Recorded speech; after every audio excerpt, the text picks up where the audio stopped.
Le nombre de Françaises et de Français qui ont trouvé la mort sous les bombes alliées s'élève au bas mot à 57 000. Chiffre comparable à celui des Britanniques sous les bombes allemandes, 60 000 environ, et bien entendu moins élevé que celui des Allemands sous les bombes alliées, qui s'élève à quelque 380 000. Mais derrière ces chiffres, ce sont autant de souffrances humaines à l'échelle de l'individu. Les plus chanceux, si on puisse dire, des victimes ont été tués sous le coup, les poumons éclatés par le souffle. D'autres ont été écrasés, broyés sous des immeubles effondrés, noyés dans des caves inondées, brûlés vifs dans des incendies, déchiquetés par des éclats de bombes, asphyxiés ou tués plus lentement par des infections.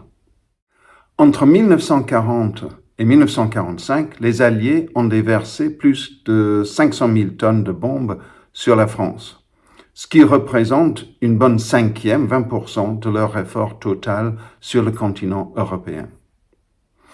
De ces 500 000 tonnes, environ 54% étaient le fait du Royal Air Force britannique et 46% des forces aériennes américaines.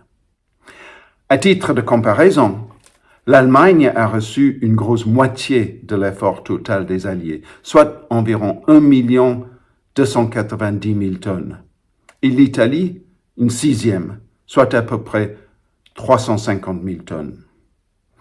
Quant au Royaume-Uni, le fameux Blitz allemand sur les grandes villes de 1940-41, plus les missiles qualifiés d'armes de vengeance V1, V2 de 44-45, représente au total quelques 75 000 tonnes de bombes.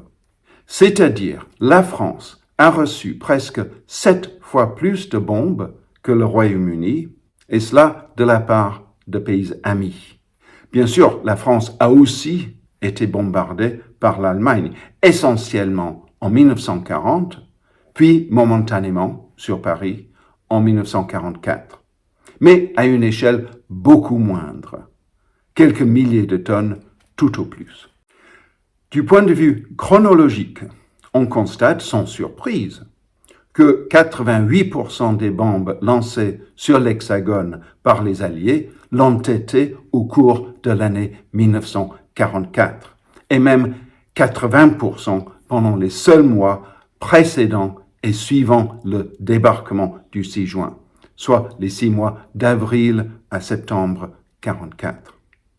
Très logiquement, on constate qu'environ 70% des victimes ont trouvé la mort entre avril et septembre 1944.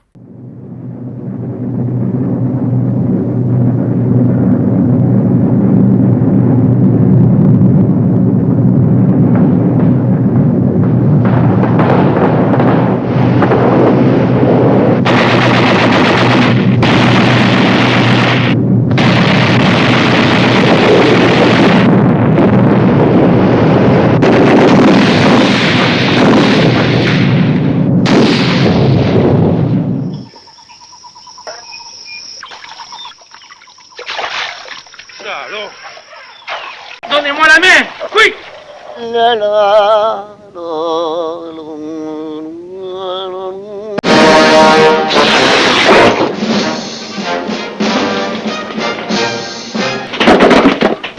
Oh là là, c'est pas un endroit pour atterrir, voyons. Oh, vous êtes blessé.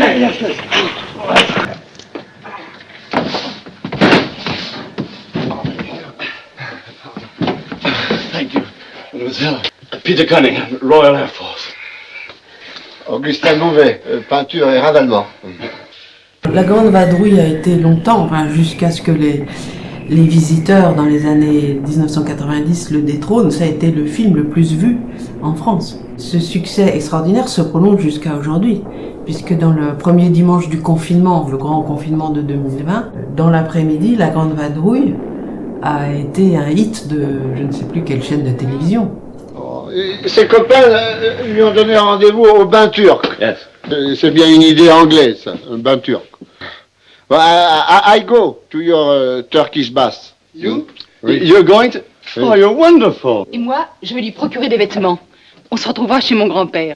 Mais à quelle adresse? Il tient le guignol des Champs-Élysées et je travaille avec lui. C'est quand même dangereux, hein? What? Hein? It is very dangerous. Je me résume. Demain matin, 8h05, gare de Lyon. Vous prenez le train pour la Bourgogne. Arrivé à Meursault, là, vous vous rendez directement à l'hôtel du Globe. Inutile de prendre des notes. Ma petite fille vous accompagne.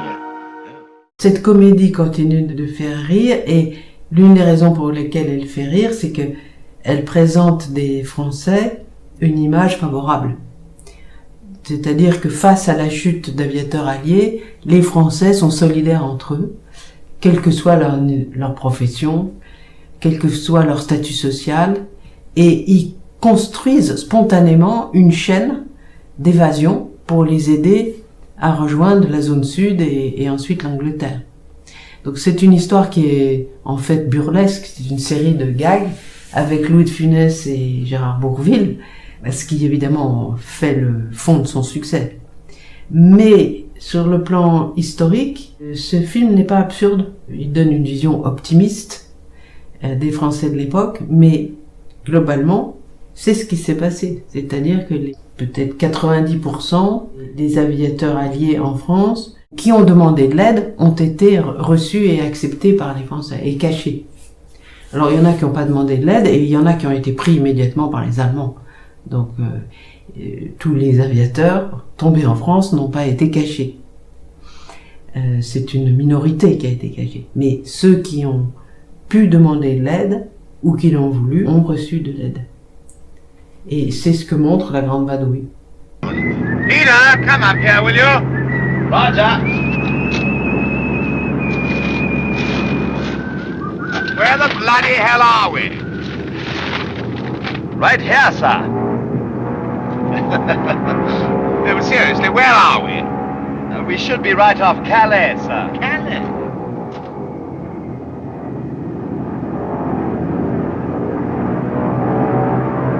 Calais.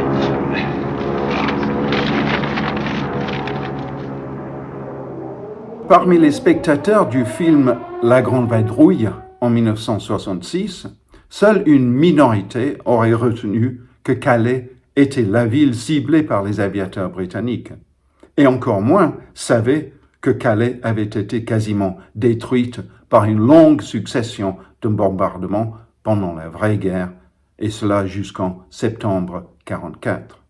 D'une part, le fait que Sir Reginald Brooke et ses amis aviateurs visaient Calais n'avait aucune importance pour le développement de l'intrigue du film.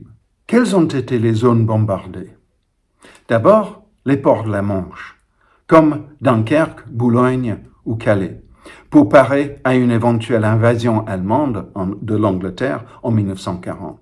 Il faut ajouter que les ports en général, non seulement sur la Manche, mais sur la façade atlantique et, dans une moindre mesure, sur la Méditerranée, ont attiré les bombardiers alliés à partir de l'intensification des attaques en 1942. Ensuite, la France industrielle, qui travaillait en grande partie pour les Allemands, a été ciblée avec un début éclatant, le bombardement de Renault-Billancourt en mars 1942. Ces bombardements s'étendent, bien entendu, à bien d'autres villes, comme par exemple Clermont-Ferrand, Le Creusot ou Nantes. Il faut ajouter que la zone méridionale, dite libre, était hors limite aux bombardiers alliés jusqu'à son occupation par les Allemands en novembre 1942. Ceci n'a pas empêché les Britanniques de bombarder Marseille en 1940 et d'y lancer de très nombreux tracts en italien. Il est vraisemblable que les aviateurs britanniques s'imaginaient au-dessus de Gênes. Les techniques de navigation ont évolué en mieux par la suite, mais jamais jusqu'à atteindre un niveau de précision satisfaisant, comme ont pu le constater à leurs frais de très nombreux Français.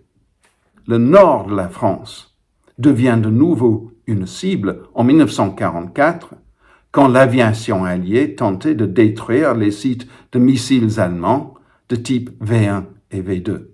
Ces sites étant positionnés pour l'essentiel hors des zones urbaines, les bombardements ont fait assez peu de victimes civiles, sauf évidemment parmi le bétail et en mettant hors usage de bonnes terres agricoles.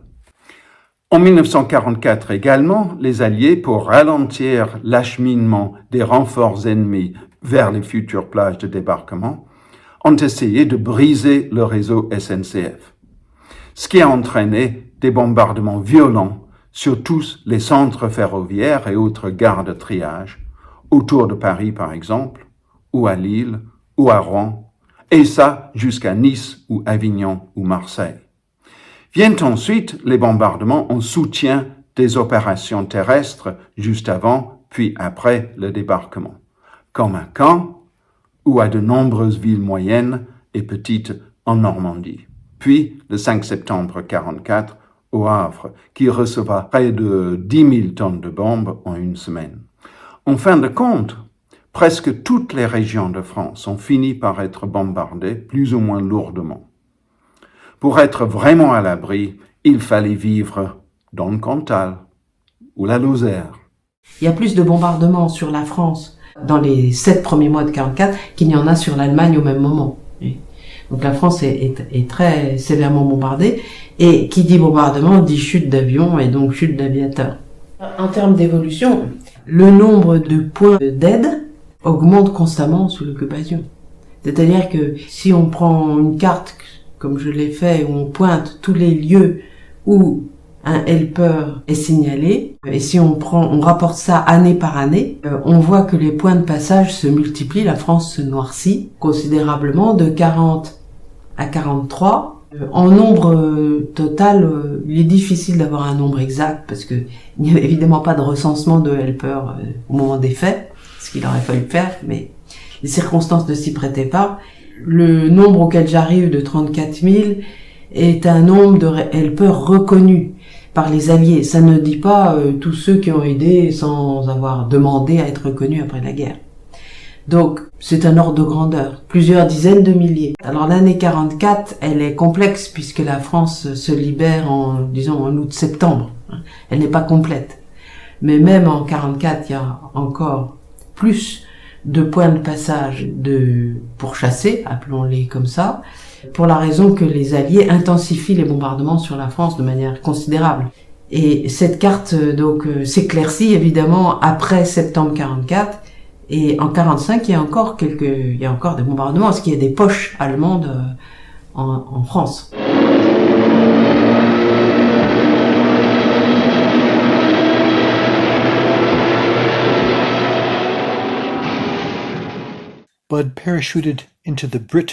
Bud s'écrasa en parachute sur la péninsule bretonne, à l'extrémité nord-ouest de la France, une région pittoresque parsemée de petits villages de fermiers dans un paysage doucement vallonné.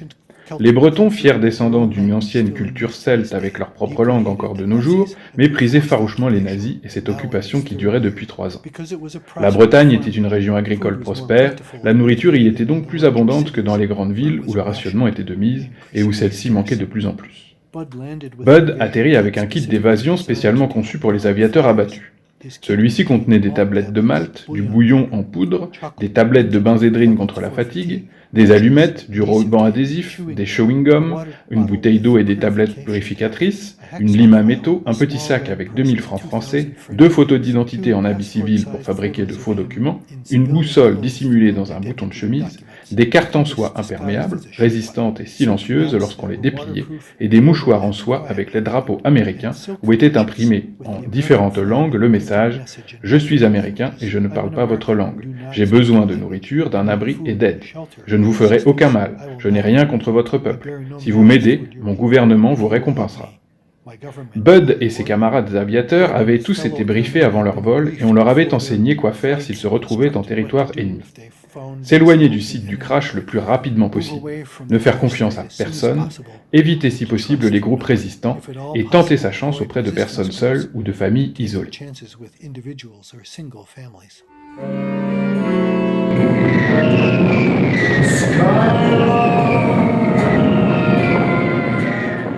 Il faut comprendre qu'un aviateur vivant, c'est un enjeu très important pour la guerre.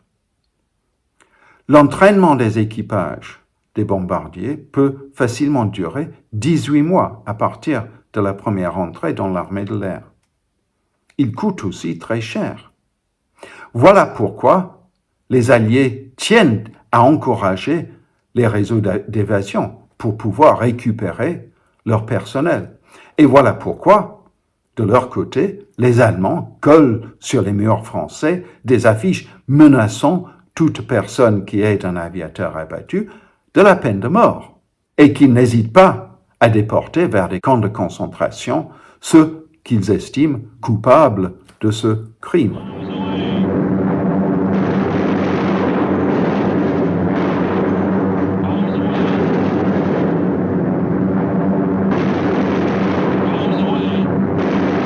Face au bombardement, les Français se trouvent dans une situation psychologiquement difficile. D'une part, ils se savaient dépendants des Alliés pour leur libération. Mais d'autre part, pour l'instant, les mêmes Alliés les tuaient, détruisaient leur ville. C'est peut-être Jean-Paul Sartre qui a le mieux exprimé cette tension. Selon lui, un avion anglais ou américain, je cite, « C'était tout un monde immense et libre qui remplissait le ciel, mais les seuls messages dont il était porteur, c'étaient des messages de mort. » Sartre évoque un jour de juillet 1944 où le train qui le ramène de Chantilly vers Paris a été mitraillé.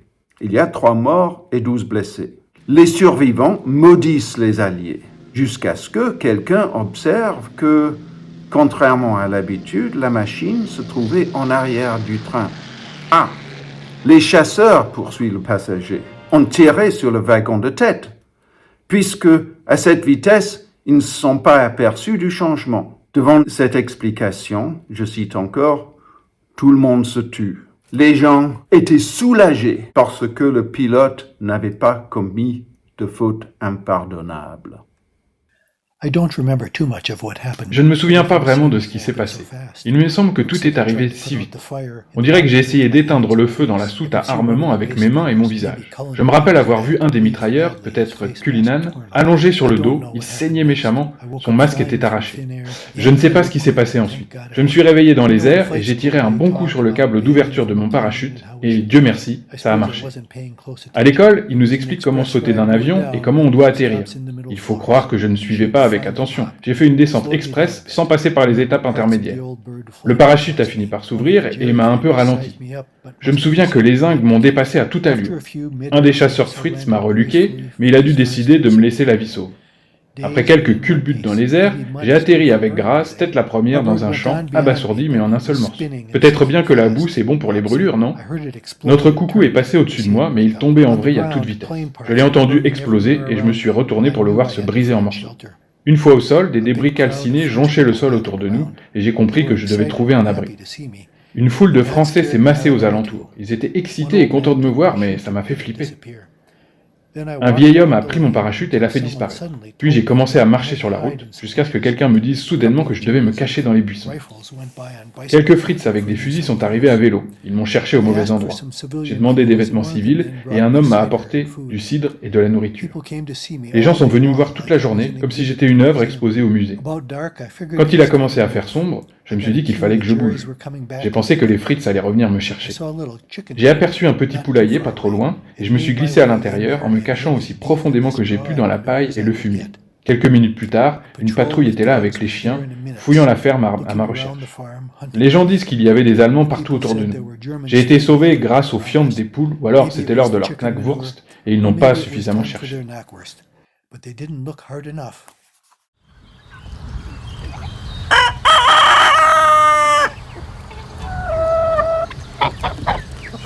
L'identification d'un helper, elle se fait par une cause indépendante du helper, qui est l'arrivée soit d'un soldat perdu, soit d'un aviateur tombé dans la France occupée. L'aviateur ou le soldat s'adresse aux maisons. Il a faim, il a soif et il a besoin d'un gîte. Et donc il va frapper à la porte d'une ferme isolée de préférence. Et qui est dans la ferme, c'est une femme. Le fermier est dehors au champ. Donc le helper, c'est d'abord une femme, et puis les enfants qui sont autour de la femme. Ensuite arrive le mari, qui est celui qui va faire le lien pour chercher à aider l'aviateur ou le soldat à rejoindre in fine sa base en Angleterre. Donc le helper, en fait, c'est une famille, est définie géographiquement par les trajectoires des bombardements alliés.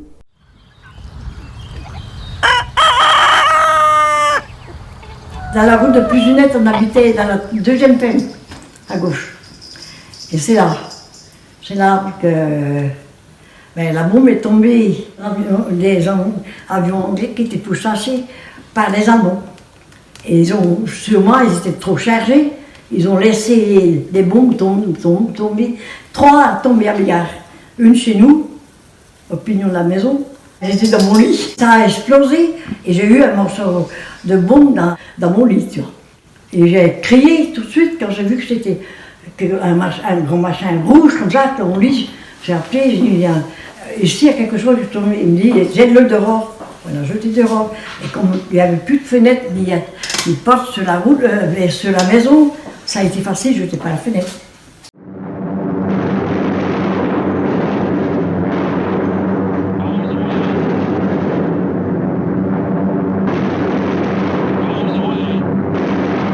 Dans un premier temps, c'est-à-dire pendant les 20 premiers mois de l'occupation, les bombardements, limités pour l'essentiel aux villes côtières de la Manche et peu répercutés dans la presse, n'ont presque pas provoqué de réaction. Tout change avec la première attaque d'envergure sur les territoires français, à savoir le bombardement des usines Renault à Billancourt la nuit du 3 mars 1942. Le régime organise une journée nationale de deuil. Mais l'événement est plutôt bien accueilli par la majorité des Français, car il prouve, à un moment de la guerre où l'axe des puissances fascistes semble être en train de le remporter, que les Britanniques gardent tout de même la capacité de frapper les industries en France qui travaillent pour l'Allemagne. Tant que les bombardements restent relativement limités et les cibles facilement compréhensibles, cet état d'esprit persiste. L'équivoque commence à s'installer dans l'opinion française entre le printemps et l'automne 1943. D'une part, la promesse de la libération, qui semble pour beaucoup être sur le point d'être réalisée avec la prise de Tunis en mai 1943, recule. Il va falloir attendre plus d'1 an avant le débarquement. D'autre part, toute une série de bombardements, essentiellement, mais pas exclusivement, le fait des Américains, sont mal compris et très meurtriers, notamment ceux de Nantes en septembre, les 16 et les 23 1943. Ajoutons que les bombardements de la zone sud commencent à prendre l'envergure avec l'attaque sur Toulon en novembre 1943. Tout cela fait un effet plutôt négatif sur l'opinion. Les bombardements commencent à être encore plus mal vus avec la succession d'attaques sur le réseau ferroviaire, ce que les Alliés appellent le Transportation Plan, qui rythme les 3 mois précédant le débarquement. Là, les Français commencent à imaginer que leur pays sera détruit avant d'être libéré. C'est à ce moment que le Comité français de libération nationale adresse un rapport aux autorités britanniques demandant non pas un arrêt des bombardements, mais une meilleure précision et un meilleur choix des cibles. Enfin, après le débarquement, bien que les Alliés réservent encore aux Français certains des bombardements parmi les plus meurtriers de la guerre, l'attention de la population se focalise plus sur les combats terrestres et la perspective de libération que sur les bombardements. Il devient aussi plus difficile de mesurer l'opinion, tant l'appareil de l'État français, responsable donc du recueil des avis de la population, est ébranlé. Ces bombes lâchées par les forteresses volantes sont destinées non pas aux ennemis des Anglo-Américains, mais à la France. Cet immeuble qui brûle comme une torche, ce n'est pas seulement une maison de Lyon qui flambe, c'est la maison d'un Français. Demain, ce sera peut-être la vôtre. Est-ce cela la guerre moderne? Est-ce cela la nouvelle arme anglo-américaine? Décimer, atterrer, affoler, assassiner des Français sans défense. Car n'ayons pas peur des mots, c'est bien de l'assassinat. Un Jean Marais, un Alain Cuny ne sont pas moins sacrilèges en massacrant Racine que les Anglais en assassinant la cathédrale de Rouen ou celle d'Orléans. Les événements nous dictent l'actualité. Fête de la Pentecôte, fête sanglante de Lille à Marseille, d'Épinal à Nantes, de Nice à Rouen, plus de 5000 morts, plus de 7000 blessés, plus de 100 000 sinistrés en 3 jours. Les Anglo-Américains peuvent être fiers.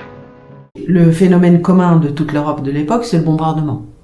La colère contre les bombardements, ça devrait être universel, et c'est universel. Même les résistants exprimaient par écrit leur protestation contre les bombardements alliés, parce qu'ils auraient trouvé plus intelligent d'armer la résistance.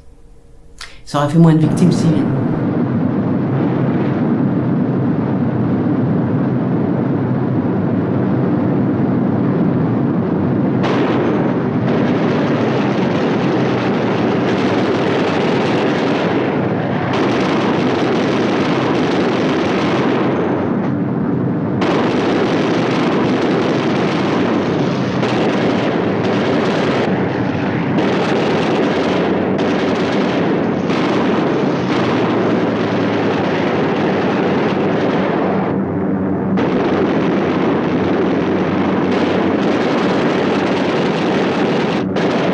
Les injonctions des deux autorités, Vichy à sa façon d'un côté et les Allemands à leur façon de l'autre, ne sont absolument pas entendues par la population. C'est-à-dire ce que disent les journaux publiés n'existe pas. La population est toujours solidaire des Alliés. Et c'est un cas j'ai envie de dire, de résistance non seulement nationale mais culturelle. Et là, le régime politique, la propagande, n'a aucun effet.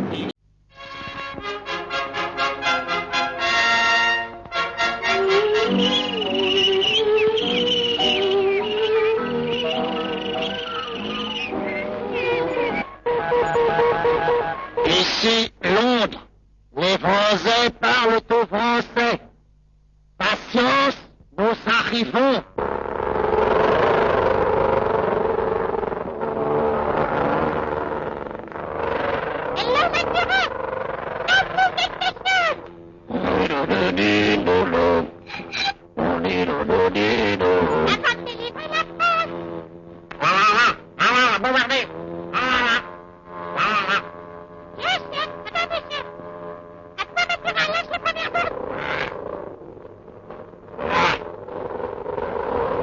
Dis donc, Mickey, c'est vrai qu'ils sont des épinards meilleurs que chez nous en France.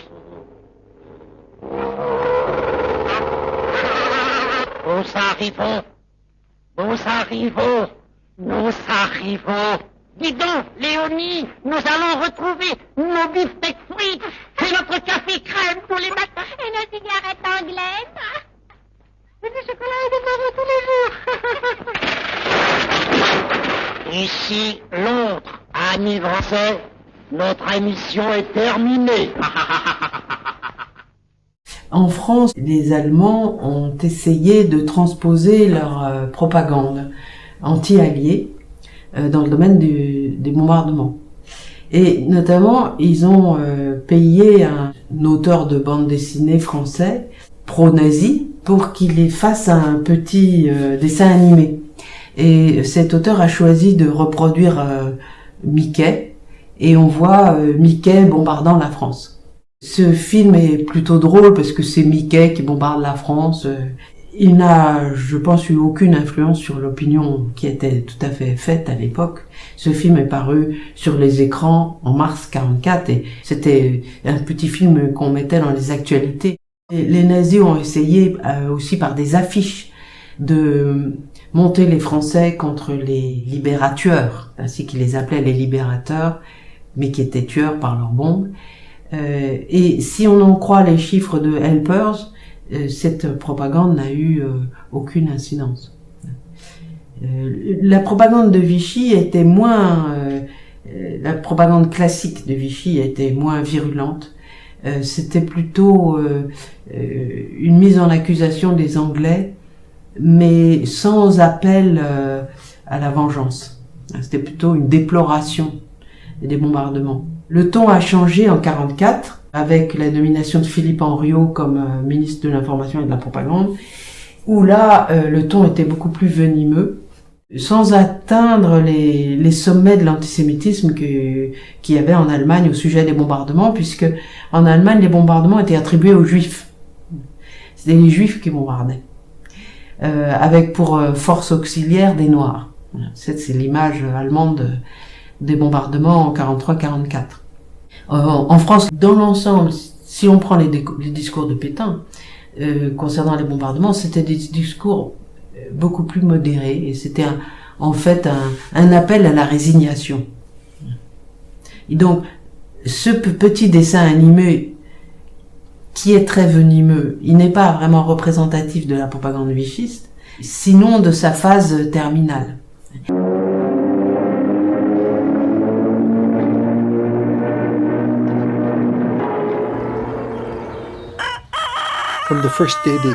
Depuis le premier jour où ils avaient atterri en France, Bud et Bob s'appuyaient sur leur courage, leur bonne fortune, la sainte providence et la gentillesse de l'homme. Marchant de ville en ville, ils risquaient de rencontrer des sympathisants, des informateurs et un grand nombre de personnes, trop effrayées pour aider des aviateurs alliés. Des patrouilles allemandes battaient la campagne en chasse de fuyards comme les deux Américains et de tous ceux qui venaient à leur secours.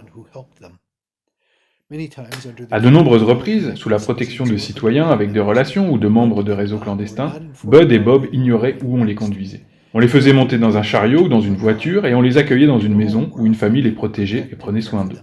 À d'autres reprises, ils devaient marcher jusqu'à plus de 30 km de nuit pour trouver un abri par leurs propres moyens. Ils pouvaient maintenant se faire passer plus facilement pour des citoyens français. Leurs habits défraîchis les aidaient à se mêler à la population locale.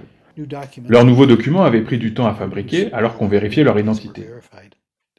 La résistance savait que des nazis sautaient parfois d'avions et se faisaient passer pour des alliés qu'on avait abattus pour infiltrer et détruire les réseaux de résistants.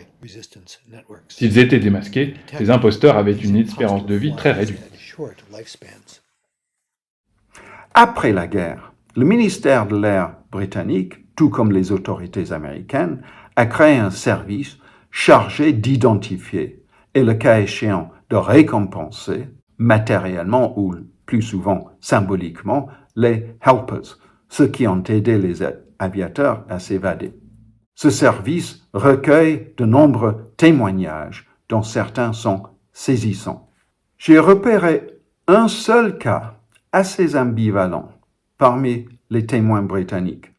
Le sous-officier Jeffrey Albert Barry, porté disparu en Normandie le 8 juillet 1944, sera d'abord secouru près de la ville des Andelys, puis trahi et pris par la police allemande. En 1946, il se dit bien embarrassé de savoir s'il s'agit d'une trahison délibérée ou si, au contraire, une patrouille allemande avait menacé la femme du responsable. Pour moi, il serait étonnant qu'un tel épisode ne se soit pas du tout produit, car les Allemands, après tout, et le régime, disposaient de tant de moyens pour faire pression sur les civils.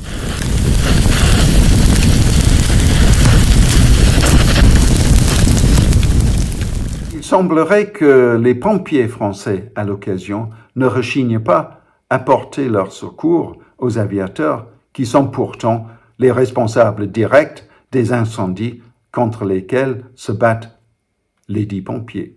C'est ainsi, selon une histoire des pompiers de la région parisienne, qu'au cours du bombardement de Noisy-le-Sec le 18 avril 1944, un aviateur de la Royal Air Force réussit à sauter en parachute vers la banlieue enflammée.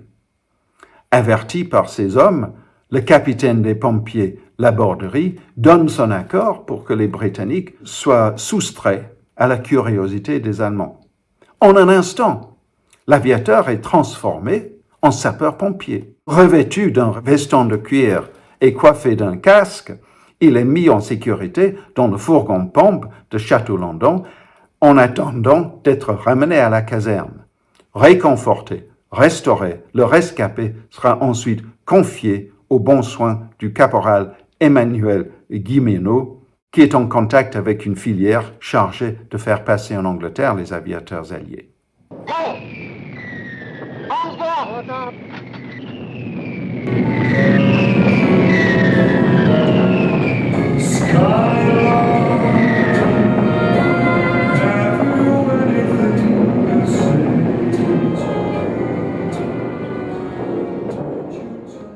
Plusieurs milliers de soldats britanniques et du Commonwealth se sont trouvés retenus en France sans être prisonniers par les Allemands.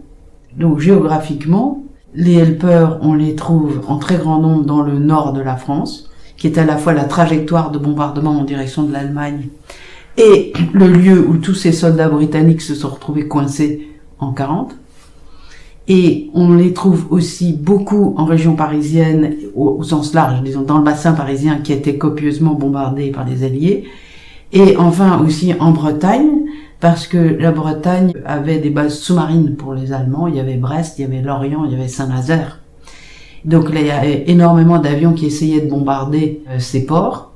Ce sont les grandes régions. Et ensuite, il y a comme grande région les Pyrénées, puisque c'est là qu'on passait vers l'Espagne, pays neutre, ou bien le Jura, notamment le département du Doubs, par lequel on arrivait en Suisse, autre pays neutre. Et ensuite, les helpers forment des chaînes, donc on voit des trajectoires là, pédestres ou par chemin de fer, ferroviaire, sur les grands axes de la France, donc qui descendent vers l'Espagne, ou qui descendent au début beaucoup dans la vallée du Rhône, qui arrivent à Marseille. Là, ce sont à l'époque surtout les soldats britanniques, ils espèrent trouver un bateau pour se rembarquer. Bon, en fait, ils n'en trouvent pas, et ils doivent longer la côte, et là, ils sont accompagnés par des helpers, et passer les Pyrénées du côté des Pyrénées orientales.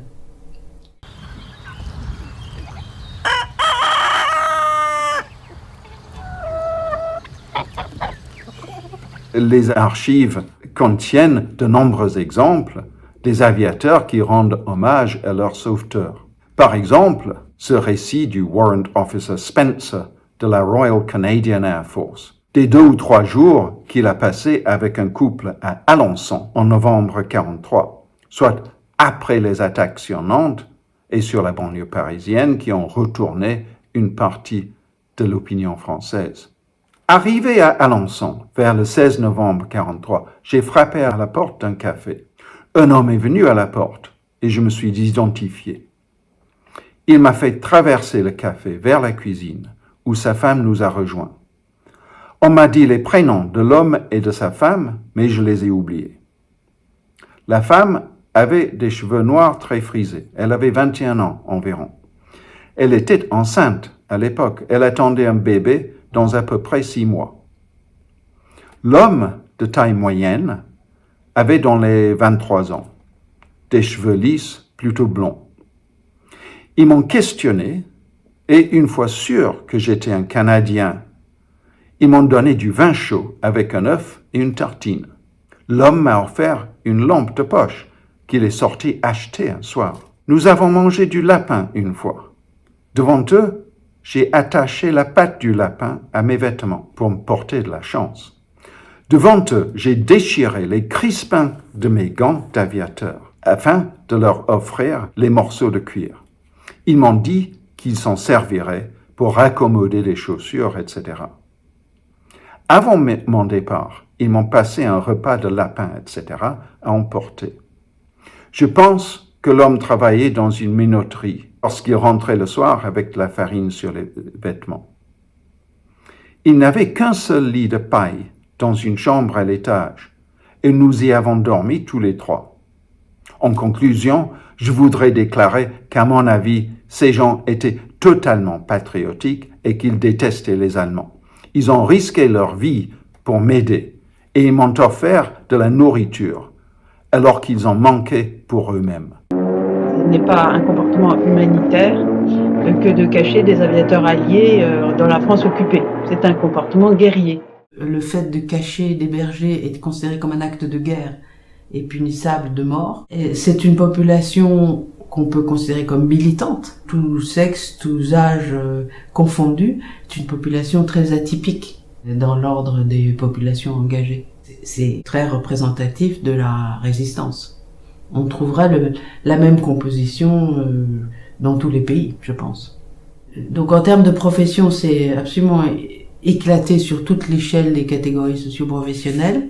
En termes géographiques, c'est répandu, comme je l'ai dit, sur diverses régions, mais relié par force avec l'extérieur, donc faisant un maillage à l'échelle nationale. Une proportion de femmes considérable, c'est-à-dire forcément 50%, facilement, au moins, des enfants. Le cas de la famille Agnel est intéressant parce qu'au lieu de passage fugitif des aviateurs alliés, on a un vrai sens des échanges entre ceux-ci et leurs helpers. Voici donc Michel Agnel qui parle d'avoir fait un cours d'histoire à l'un de leurs protégés. C'était ça le problème, dit-elle. Il ne voyait pas la différence qu'il pouvait y avoir entre la France et l'Allemagne. La France était occupée par les Allemands, l'Allemagne était l'Allemagne avec les Allemands, et pour eux, ils n'avaient pas vraiment fait la différence. Il a fallu donc à Michel Agnel corriger ce malentendu, entretenu, il faut bien le dire, par la presse populaire britannique, qui, elle non plus, ne faisait pas la différence. Les nœuds ferroviaires sont en ville, et notamment à Paris, qui est le grand carrefour. Et Paris a un nombre de helpers considérable. Les helpers représentent, à mon sens, un phénomène de résistance de masse pour la raison suivante. En nombre total, plusieurs dizaines de milliers. C'est un ordre de grandeur. Ces plusieurs dizaines de milliers, elle est répandue sur tout le territoire. Et ce n'est pas un phénomène régional. Pour cette raison, de nombre, de dispersion territoriale, on peut parler déjà d'un phénomène national, d'un mouvement national, puisque les helpers sont peu ou prou reliés entre eux. Ce ne sont pas des îlots. Ils font la chaîne.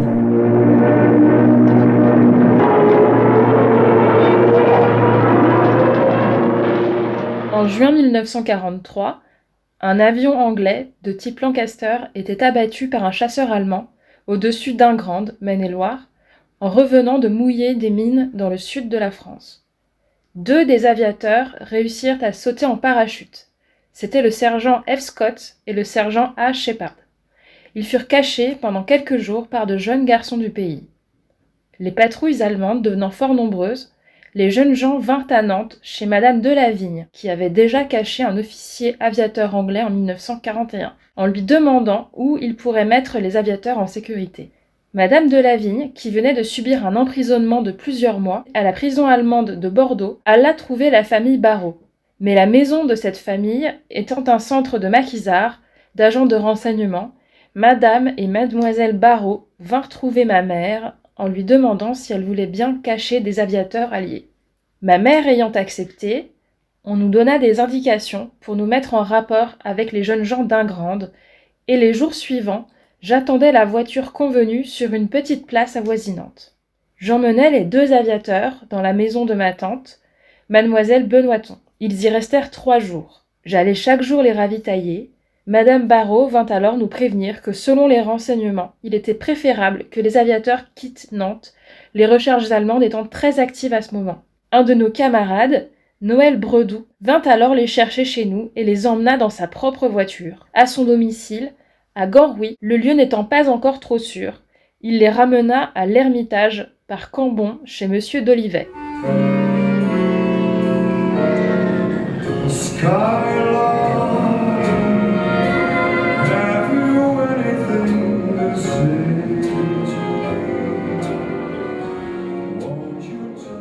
L'autre raison pour laquelle on peut parler d'un mouvement national, c'est que il s'agit d'un mouvement de résistance. Et la France est un pays occupé qui vit sous une double dictature, dont l'une est raciste et donc particulièrement violente.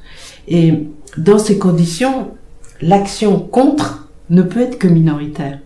Parce que cela représente un choix que seule une minorité peut faire. Premièrement, par définition, l'engagement est toujours minoritaire.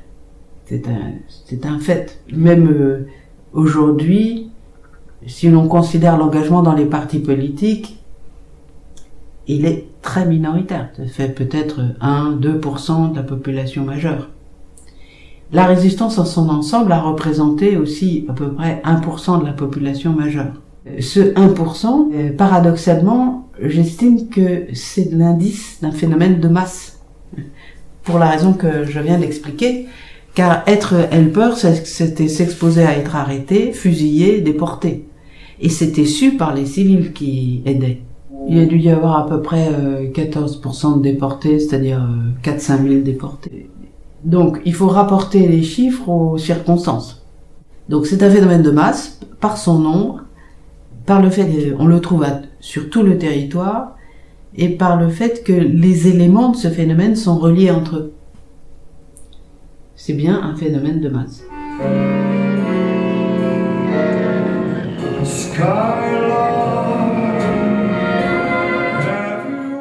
La propagande de Vichy qualifie facilement les équipages alliés de lâches. Et pourtant, on compte quelques 5000 aviateurs britanniques, et presque autant d'Américains, qui trouvent la mort quand leurs appareils sont abattus dans le ciel français. Il arrive donc que des Français se trouvent devant des cadavres, souvent d'hommes qui, quelques minutes plus tôt, étaient en train de bombarder l'Hexagone. Comment réagissent-ils? Le plus souvent avec beaucoup plus de respect que ne laisserait entendre la propagande de Vichy. Écoutons par exemple Claude Métayer, âgé de 16 ans, quand il voit un appareil de type Mosquito, un bimoteur, atteint par la flaque allemande, s'écraser dans sa vallée rouennaise. Je cite, « J'imagine l'homme de droite crispant sa main sur le poignet de son équipier, voyant en éclair leur fin très proche. Et cela, il y a quelques minutes. Je suis seul, peut-être, à penser à leurs parents sur une autre planète, là-bas en Angleterre. Je ne peux prier, mais comme j'aimerais qu'ils sachent qu'un Français veille sur les restes de leurs enfants. Ils avaient 20 ans sans doute. Ils auront 20 ans pour l'éternité. » Claude Métayer partage ainsi un moment de recueillement essentiellement privé. Mais très nombreux aussi sont les exemples de manifestations publiques de respect pour les aviateurs décédés. Cohérent avec l'esprit favorable au bombardement des premières années de l'occupation, celles-ci se poursuivent même après le retournement de l'opinion en 43-44. Au début, ce sentiment favorable vis-à-vis des aviateurs anglais donne lieu à de curieux jeux de chats et de souris avec les Allemands, car ceux-ci veulent au départ se montrer corrects, en accordant aux aviateurs les honneurs militaires. En même temps, ils redoutent toute démonstration de sympathie qui pourrait se former autour des défunts. C'est ainsi que, le 11 novembre 1941, à la fête de Jeanne d'Arc, plusieurs milliers de personnes défilent au cimetière de la Gaudinière à Nantes, où 6 aviateurs britanniques sont nouvellement enterrés. Selon le commissaire de police, un service d'ordre avait été commandé à la requête des autorités d'occupation pour éviter que les couronnes déposées la veille par les aviateurs allemands fussent recouvertes ou détériorées.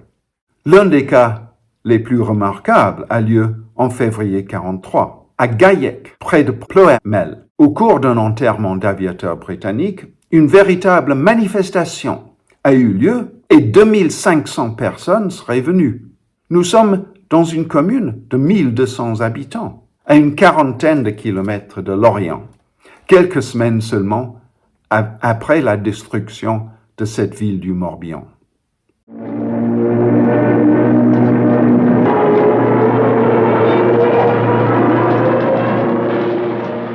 Madame Barrault me mit en rapport avec Monsieur Coindeau, agent de l'intelligence service, pour que je lui donne les renseignements concernant les aviateurs. Le réseau Marie-Odile fut joint, et Madame Barrault décida Monsieur Abel Blary à venir chercher les aviateurs. Ceux-ci furent ramenés à Nantes chez ma mère. Pendant ce temps, les jeunes gens d'Ingrande me téléphonaient en me faisant comprendre qu'un 3e aviateur anglais était également caché à Condes, chez un percepteur. Avec mon camarade Noël Bredoux, je partis alors et après 1000 difficultés, nous réussîmes à emmener l'aviateur, le sergent James Sparks. Arrivé à Nantes, nous l'emmenions d'abord chez Madame Cussonneau, la sœur de Noël Bredoux.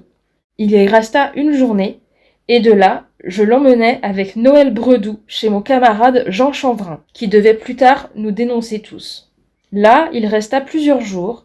Il vint une fois chez ma mère afin de rencontrer les 2 autres aviateurs. Le départ fut décidé, et Monsieur Abel Blary vint les chercher tous les 3 à la maison. Après les avoir conduits tous les 3 jusqu'à la voiture, cachés sur une place avoisinante, je leur fis mes adieux. Monsieur Blary les emmena à Poitiers, chez Marie-Odile, d'où il parvint à gagner l'Espagne.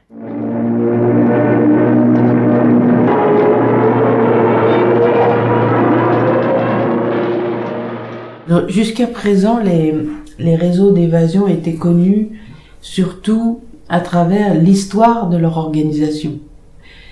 Et cette histoire a été faite par des Anglais, des Américains, un peu moins par les Français.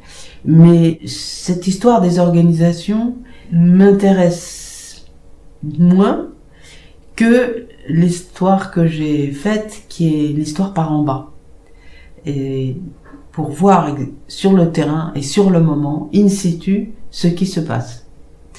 Et quand on prend l'histoire par ce choc culturel entre un aviateur ou un soldat anglo-saxon et un paysan français ou une paysanne française, on voit apparaître une société, on voit apparaître des initiatives tout à fait spontanées, on voit apparaître une prise en charge, un sentiment de responsabilité des citoyens français vis-à-vis de ces plus souvent jeunes garçons, et qui rééquilibre, je crois, la vision de l'histoire des organisations qui est une forme d'histoire par en haut et qui peut conduire, dans certains cas, à ne voir ces réseaux d'évasion que sous l'angle, finalement, de leur création par des organisations américaines ou anglaises. Et donc je renverse un peu la perspective, ça ne diminue en rien les initiatives venues de Londres, mais cela montre que ces initiatives, s'il n'y avait pas eu sur place et de manière complètement improvisée la solidarité des Français à l'égard des Alliés, ces initiatives n'auraient pas eu grand succès. Parce que ce ne sont pas des agents envoyés par l'Angleterre ou les États-Unis qui pouvaient remplacer l'immédiateté du secours apporté, car les Allemands étaient partout, et donc pour chasser, quand il s'agissait d'aviateurs, les Allemands voyaient aussi bien le parachute tomber que les Français. Donc c'était premier arrivé.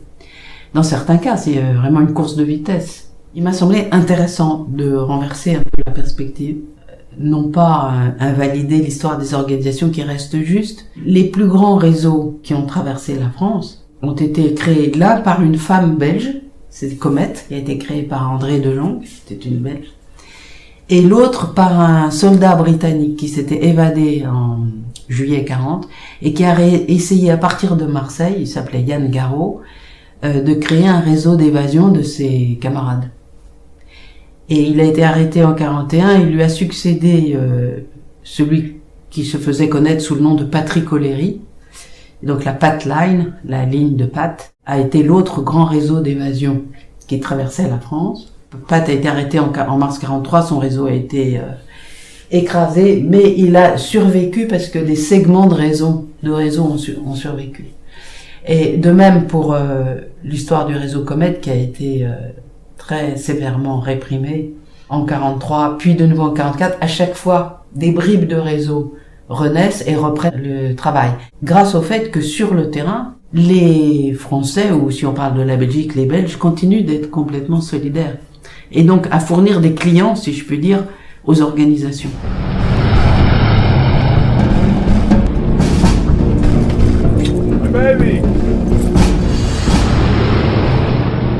L'entraînement d'un pilote de chasse revient à 40 000 $. Alors ce qui compte, c'est pas combien tout ça va coûter, mais combien de pilotes on va récupérer. Your paper. Your advice. Come on, guy, hurry up. Come. L'opération s'appelle Opération Bonaparte. Il aura lieu en Bretagne, dans les Côtes du Nord. Nous cherchons des terroristes, mademoiselle de Calves. Ici, ce serait trop petit pour qu'ils s'y cachent. Peut-être qu'ils ne se cachent pas. Je m'appelle Marie-Thérèse Le Calvé. J'habite Ploua. Et c'est mon histoire que je vais vous raconter. Le réseau Shelburne a été efficace, surtout en 1944. C'est un réseau qui a une préhistoire longue en vérité. Il y avait déjà eu un réseau qui avait tenté d'organiser des départs par la Bretagne en direction de Plymouth, en Angleterre. Ça n'avait pas marché. L'idée a été reprise, cette fois-ci plus directement par les Anglais, par le MI9.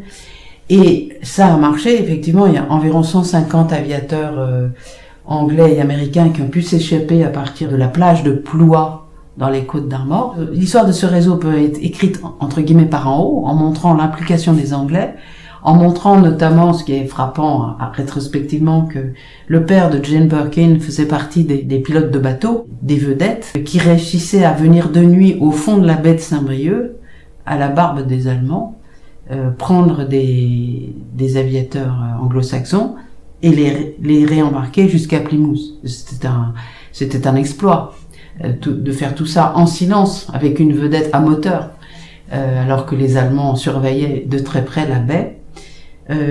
On peut faire cette histoire des organisations, elle est juste, mais il faut aussi voir ce qui se passe au sol.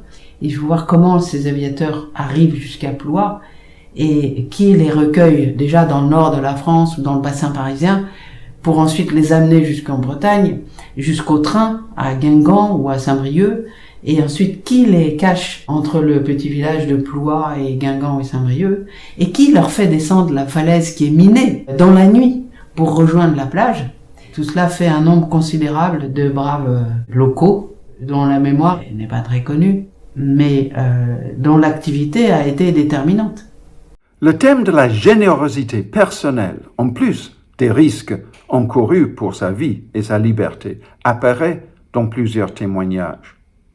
Par exemple, le lieutenant Garlick, qui affirme que celui qui l'a aidé le plus a sauvé sa jambe gauche d'une amputation, au prix de frais considérables pour lui-même, parce qu'il a dû acheter des médicaments chèrement payés, et que celui-ci a aussi secouru bien d'autres aviateurs britanniques et américains. Ou l'exemple du Warrant Officer Metcalf, qui saute en parachute au-dessus de la Seine inférieure en juillet 1944. Des Français se sont occupés de lui pendant une semaine, l'ont habillé en civil de la tête aux pieds, y compris des chaussures d'une valeur de 2000 francs achetées sur le marché noir.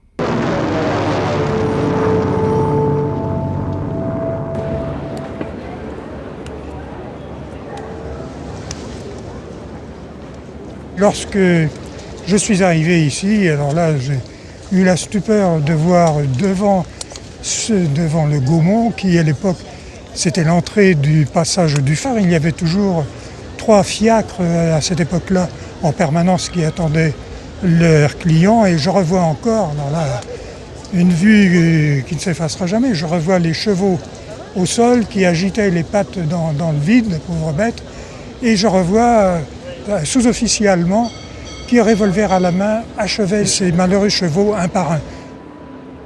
Il existe quelques récits, trop peu malheureusement, de véritables échanges entre les aviateurs alliés et leurs helpers. Ceci vient du film Nantes sous les bombes alliées. Le 16 septembre 1943, un bombardier américain du type Forteresse atterrit en catastrophe dans la campagne nantaise, pas loin de la ferme où habite Alphonse Vallée. Parmi les 10 membres de l'équipage, on en a récupéré 2 à la maison. Joe Bukowski, assez taciturne, et Bill Cook, beaucoup plus volubile. Ils logeaient dans une mansarde chez nous et on a appris donc la catastrophe sur Nantes. À ce moment-là, j'ai hésité à leur en parler et j'ai décidé quand même à leur apporter un journal. Arrivés dans leur chambre sous la mansarde, ils étaient là tous les deux. J'avais le journal en main, je l'avais donné à Bill Cook, qui commençait à parler un peu le français. Il a lâché quelques mots vers Bukowski. Je les vois encore, comme si la scène s'était déroulée hier. Bukowski était sur ma gauche, assis sur son lit. Bill Cook était devant moi, assis sur un tailleur, tenant le journal, donnant les grandes lignes à Bukowski. Tous les deux sidérés. Pas un mot, ils sont restés là. Ils avaient vu simplement les grands titres du journal. Plus de 500 morts. Ils n'y croyaient pas. Ils étaient sidérés, désappointés, vraiment dans le désarroi, tous les deux, incapables de sortir une parole.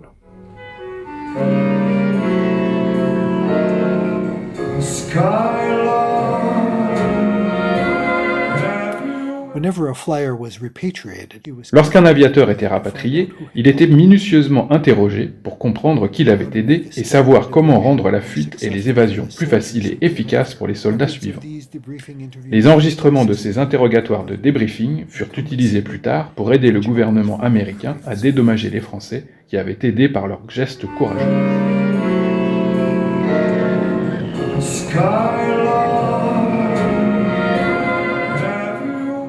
Rien que dans la région rouennaise, par exemple, 140 diplômes sont décernés en 1946 à des habitants, je cite, qui se sont distingués en apportant une aide efficace aux aviateurs britanniques durant la guerre. Il y avait une association anglaise qui était greffée sur la RAF et qui a eu une fonction d'aide sociale aux helpers très significative, car les helpers après la guerre, pour certains d'entre eux, vivaient dans une extrême pauvreté. La France était très appauvrie, on le sait, mais les helpers étaient bien souvent des paysans qui vivaient de manière extrêmement précaire. Donc, elle s'appelait la RAFES, l'association anglaise, a eu cette fonction d'aide sociale. Et l'association américaine est plus tardive, mais elle est encore très active. Et donc, elle favorise les contacts avec maintenant c'est plutôt les descendants de helpers en France. Et cette mémoire a été, et les moins, mais a été entretenue à l'échelle nationale, aux États-Unis et en Angleterre.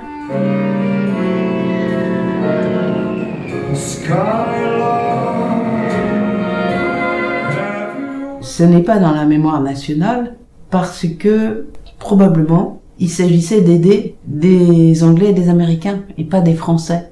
Et il est bien possible qu'une forme de nationalisme non calculé comme tel, spontané, ait fait que les helpers n'ont pas été, ces phénomènes d'aide à l'évasion des Alliés, n'aient pas été complètement intégrés dans la mémoire nationale. La mémoire d'une guerre est souvent fondée sur le nombre de victimes. Et il y a eu tout de même de 4 à 5 000 helpers, hommes et femmes, qui ont été déportés pour aide aux Alliés. Ça veut dire un retour à hauteur de 1 sur 2, à peu près. C'est donc sévère. En revanche, la mémoire locale est très forte. Ne serait-ce que par les victimes, tout de même les mères de famille qui ne sont pas revenus de déportation, les pères de famille, les enfants qui se sont trouvés orphelins.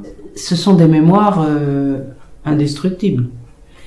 Et à l'échelle locale, la mémoire est très vivante. Et même quelquefois donne lieu à des associations qui existent aujourd'hui, d'anciens, plutôt de descendants de helpers, et qui se reconstituent dans les départements où l'aide a été la plus importante, c'est-à-dire du nord de la France à la Bretagne, et qui invitent en France les descendants et quelquefois les survivants de cette aide, ce qui crée des réseaux internationaux assez atypiques, mais très actifs. C'est donc une mémoire qui n'est pas nationale, qui ne peut pas célébrer à l'échelle nationale, mais qui n'est pas morte du tout.